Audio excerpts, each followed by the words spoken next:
Katy Lees, Principal 340B Compliance Advisor with Virtue 340B. Hello, welcome everyone. I welcome back for those of you that have been following along Katy's 340B Compass, or I'm so glad if this is your first time joining. I hope you find this helpful. As I always say, I'd love to hear from anyone who has any feedback or suggestions, topics that you'd like us to cover. Always love to hear from people about how they're, what their thoughts are about our video series, which is now available as a podcast. If you're watching this on YouTube, you should know that you can also catch this on most of the platforms where you would listen to a podcast. I believe iHeart, Apple, and Spotify. So I hope that you're all finding this series helpful. I'm certainly enjoying it.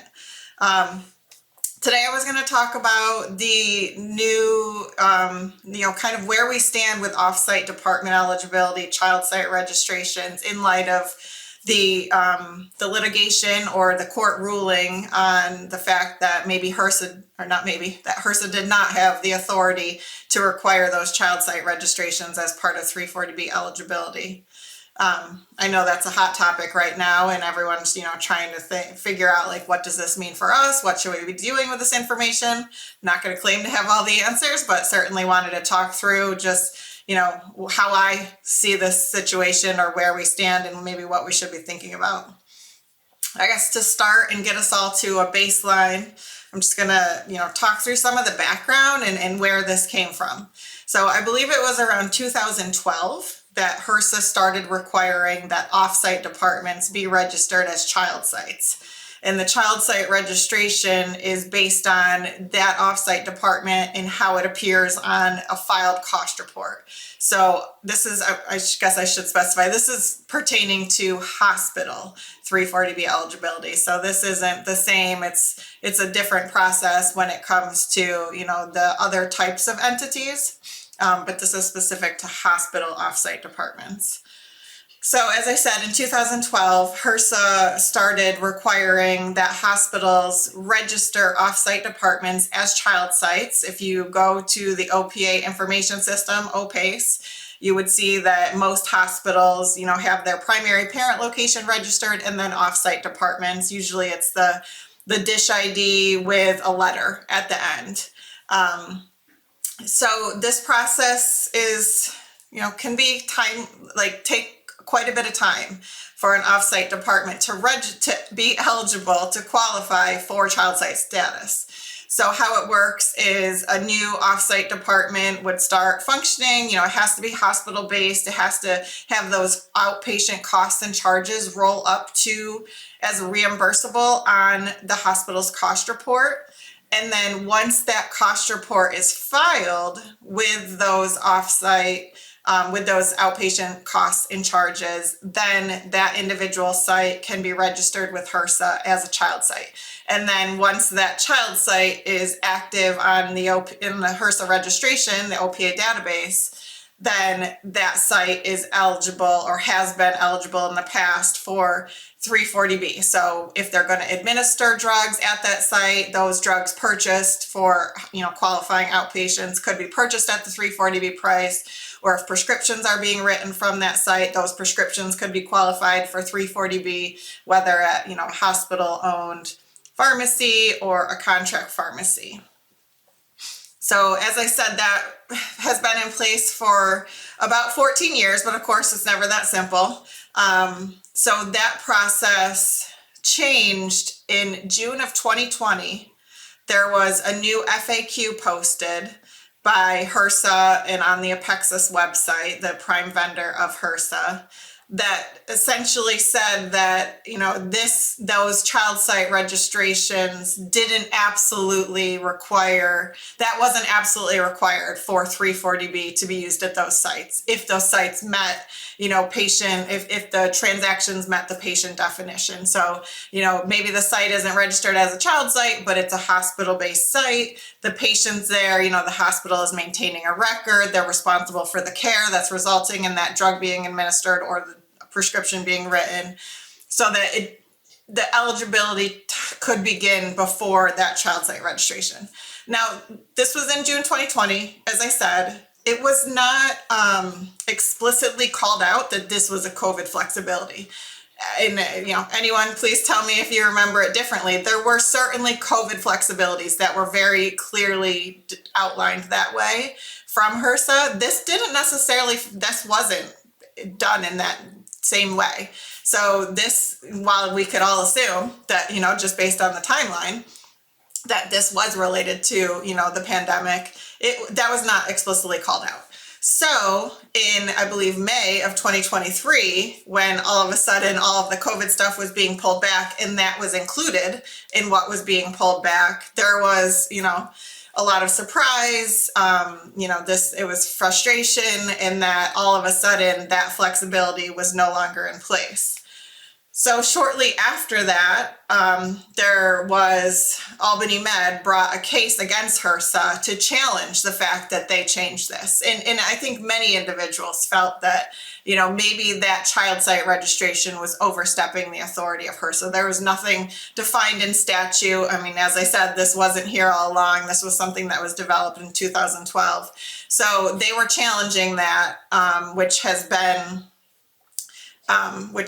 we just saw the result of within the past couple weeks when the courts did rule in favor of Albany Med and say that they're correct, that HRSA does not, there isn't anywhere that it says that HRSA has the authority to require those child site registrations in order for an offsite department to be considered 340B eligible.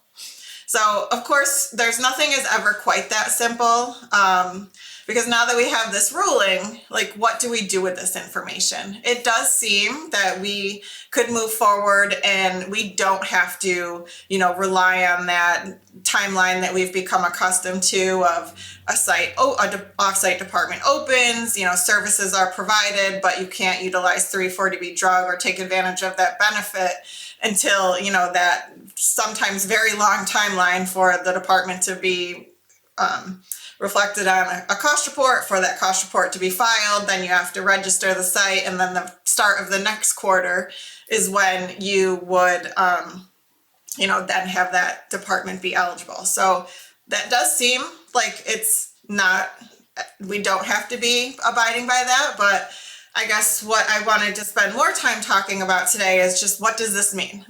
It's not a free-for-all. We certainly still need to make sure that we are able to defend where we are utilizing 340B drugs, just from a process methodology standpoint locally at each hospital. Also, if you're audited by HRSA, if you're have questions from manufacturers about where drug might be, being utilized or moving across your organization. So we definitely want to be very mindful in how we roll out some changes, and there might be more coming. I guess we should all assume that HRSA is going to come and have some additional guidance on this, because again, it didn't say that you could just use 340B drug anywhere.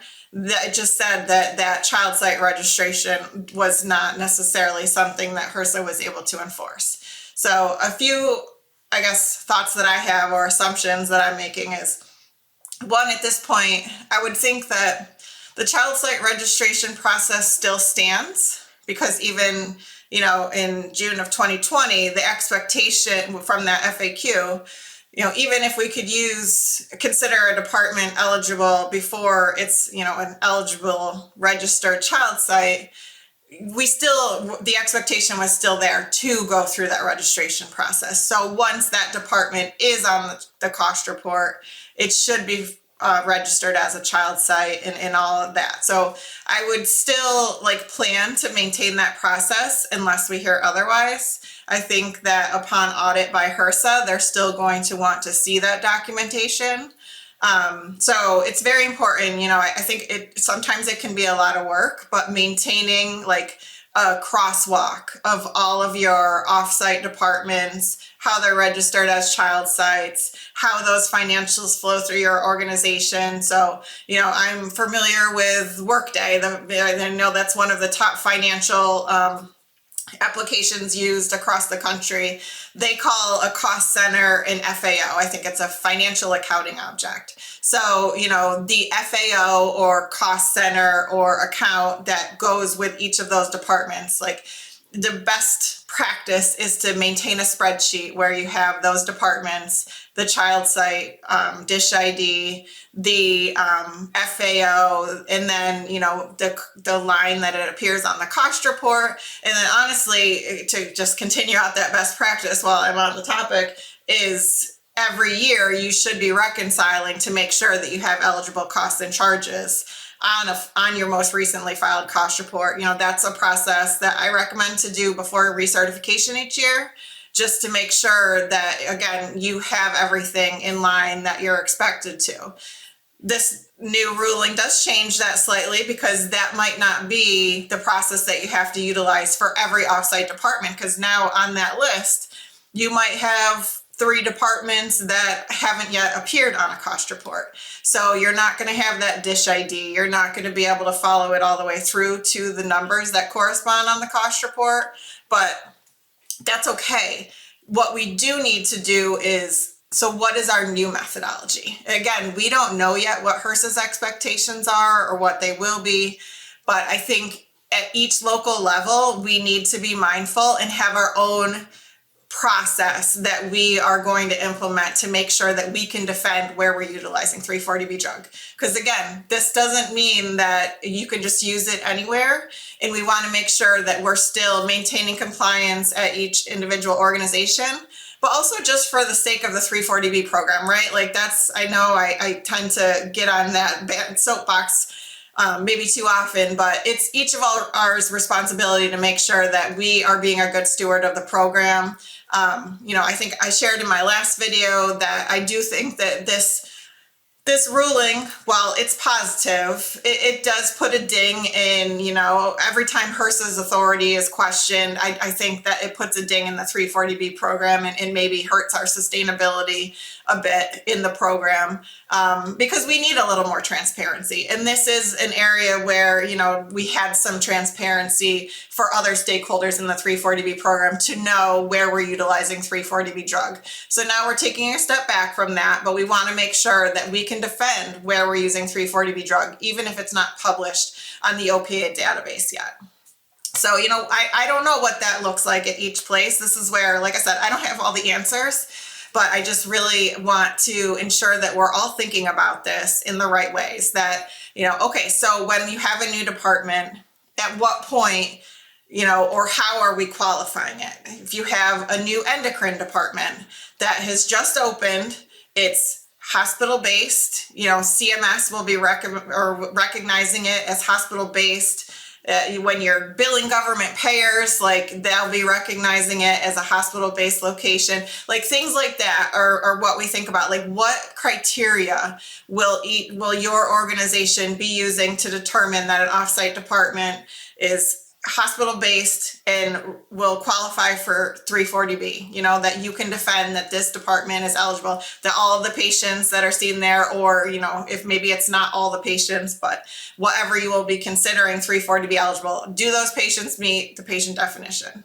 That's obviously key. That's always been very important, but obviously it gets a little clouded when we talk about all this child site registration. But that was at the core of it all along, is, you know, you want to make sure that whatever patients are receiving that 340B drug, whether it be on site being administered at that facility, or if they're being written a prescription that's being dispensed from a pharmacy that's going to utilize 340B drug, like, are you meeting patient definition?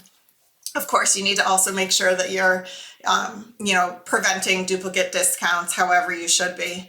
So I think that's the biggest thing. Like, yes, we can change how we're doing this, but we need to be able to defend it, especially in this, you know, this world of 340B chaos that we live in.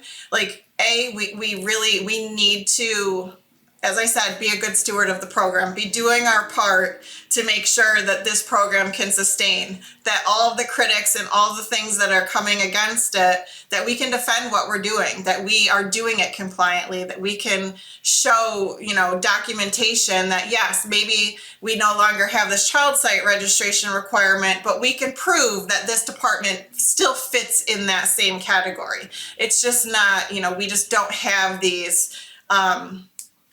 those costs and charges yet because the cost report hasn't been filed, but it should still be on that same track. And so you just want to make sure that you're maintaining that same documentation to be able to support all of this. Again, in audit or, in any way that we might be called upon to make sure that we're administering the 340B program compliantly. I feel like I touched on most everything. Again, I know this is a great development. I'm not trying to complicate it. I think that we, just want to make sure that, we each understand the program that we're administering, how we're using 340B drug, and that we have all of the right safeguards in place to be able to, just support how we're administering our program. But yeah, we'll continue to evolve. I'm sure this isn't the last time I'll be speaking about it. We do, as always, have some great resources available on the Virtue 340B website. And then always happy to talk to anyone who might be interested in our services or, getting our guidance on any sort of cadence. So as I said, I welcome any feedback or anything. If anyone has any suggested topics for the future, there's certainly, no lacking for things to talk about in the 340B program these days. And I hope you enjoyed this, and I will talk to you soon. Bye. Do you have a 340B compliance question? Send us a message at virtue340b.com. Thanks for tuning in, and we will see you on the next episode for more expert 340B advice. Talk to you soon.